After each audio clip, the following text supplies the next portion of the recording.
While politics and skullduggery are frequent bedfellows in most countries, it's hard to believe the extent of the intrigue and corruption in the Malaysian government.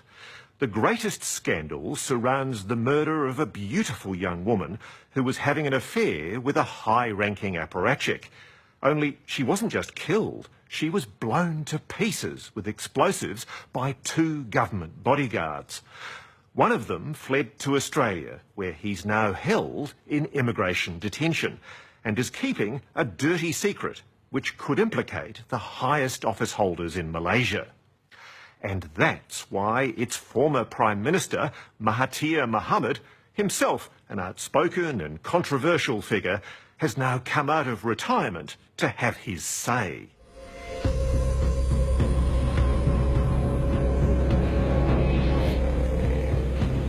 In Malaysia's capital, Kuala Lumpur, a young woman is kidnapped, driven to remote jungle, where she is executed,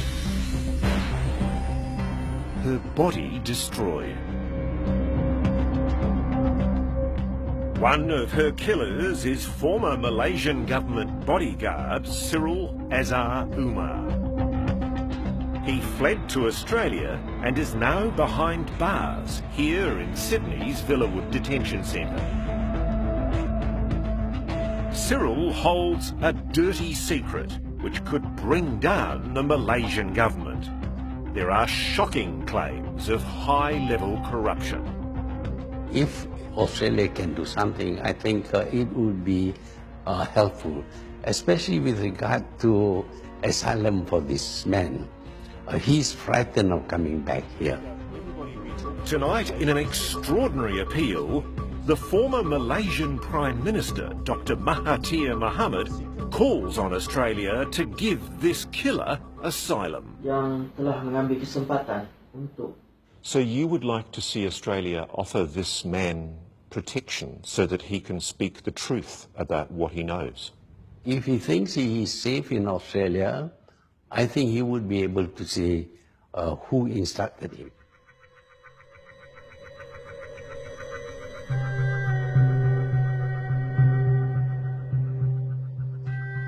This is the jungle setting where 10 years ago, in the dead of night, 2 Malaysian government agents brutally murdered a young woman.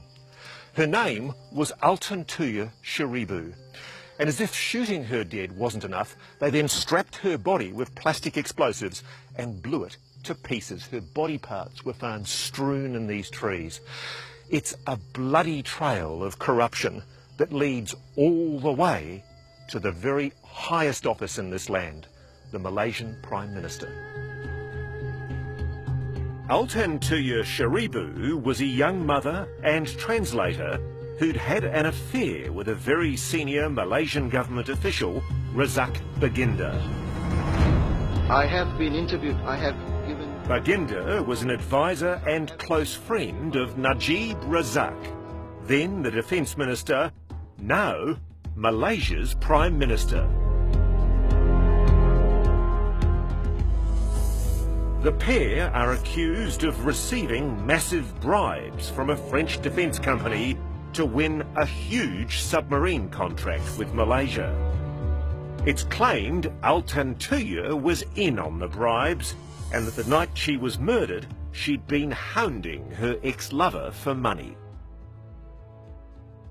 Cynthia, this sounds like a Hollywood movie. It is. It has all the elements. It has corruption, it has sex, it has money, it has murder, it has everything. It's like House of Cards, Malaysia. Yes. Corrupt politicians, beautiful women murdered, blown up, bad guys With killing people. C4 explosives. And I must say C4 explosives are explosives meant to bring down buildings, not to kill people. Cynthia Gabriel leads a Malaysian anti-corruption organisation appropriately named C4. She's been investigating the alleged high-level corruption behind Altantuya's murder. It seems like very much that she had a lot of information with her and she was threatening to to tell all if she didn't get her portion of the money. So she threatened to blow the whistle. Yes. Is that why she was murdered? That is something that we think is very, very highly believable. There shall be no retreat, no surrender, no retreat, no surrender. Malaysia has been ruled by the same party for almost 60 years. Outwardly a successful economy, Malaysia's reputation is increasingly blighted by allegations of corruption. We are dealing with corruption at the highest level. So in this country, people who try to blow the whistle on corruption Get attacked. They get end up harassed. dead. Yes. Malaysia's Prime Minister, Najib Razak, has always denied knowing the murdered woman, Altan Tuya. I never met her at all. Her ex-lover, Baginda, denies that either he or the Prime Minister were inappropriately involved with her. And what I have said today to all of you is what I told the police. That Dato' Najib had never met the deceased.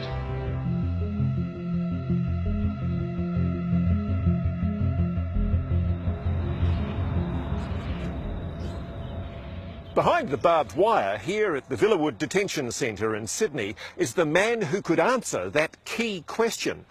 Who ordered the murder of Altan Tuya? When he was convicted for the killing in Malaysia, Cyril testified that he was a scapegoat for those more powerful, implying very strongly that he was acting under instructions from people higher up. Now it appears that someone representing the Malaysian government is trying to keep him quiet. And it appears to suggest that the police... These SMSs show that while he was on the run in Australia, Cyril sent a desperate message demanding a total of $17 million to not bring down the Malaysian Prime Minister. The Malaysian government contact responds, they will discuss. While in Villawood, Cyril has been visited by an intermediary for the Malaysian Special Branch Police. And there's another SMS suggesting a deal was being brokered, that a house was to be bought for Cyril in Sydney. Yeah. In Australia. So it says here, the police promised to buy him a house in Sydney this time. Is it your fear that a deal has been done? It looks like a deal, because the only thing that the government should be doing in this case is to ask for extradition of Cyril, to bring him back here and hang him. Cyril travelled Australia for months as a tourist before he was arrested and thrown into Villawood.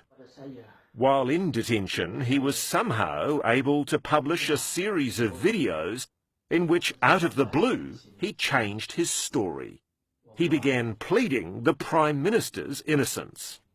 I would like to report here Najib Razak is not involved and has no relevance to the case.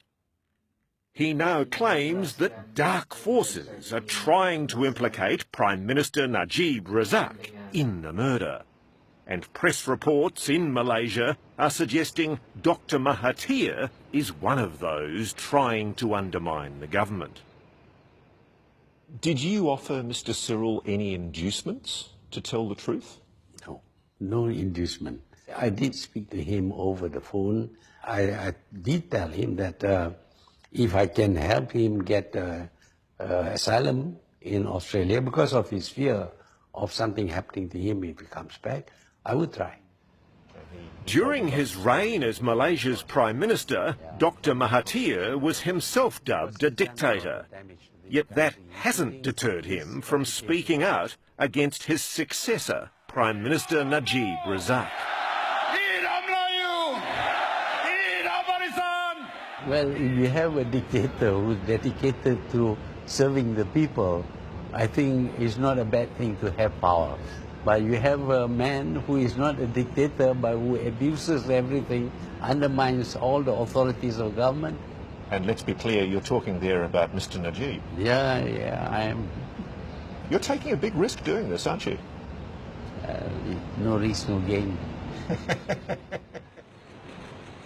Dr Mahathir's turnaround is extraordinary for a politician who bitterly resented Australia telling Malaysia what to do when he was Prime Minister. Australians know you as an autocrat, as a man who took on Paul Keating. I think Mr Keating described you as... Recalcitrant. Very recalcitrant. I stand by my principles. Remarkably, Altan Tuya's murder isn't the only scandal tainting the Malaysian government. The Prime Minister also stands accused of 4 years ago receiving almost $1 billion from the country's sovereign wealth fund into his personal bank account. It has sparked investigations in Malaysia, Switzerland and the US. Najib claims it was a gift from the Saudi royal family. Nobody gives that amount of money to anybody, not even Bill Gates. You believe that the Prime Minister of Malaysia is sanctioning bribery? When he says that cash is king, that means that you can use cash for whatever. That is wrong. Dr Mahathir has taken an unprecedented step and is now suing Prime Minister Najib Razak for corruption and abuse of power. But the Prime Minister may have the last word. Under a new law, he has the power to detain anyone he wants without any need for explanation. You're causing trouble, aren't you, for Mr Najib?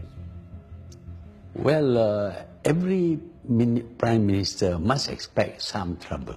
During my time, I had lots of trouble. Are you prepared to go to jail?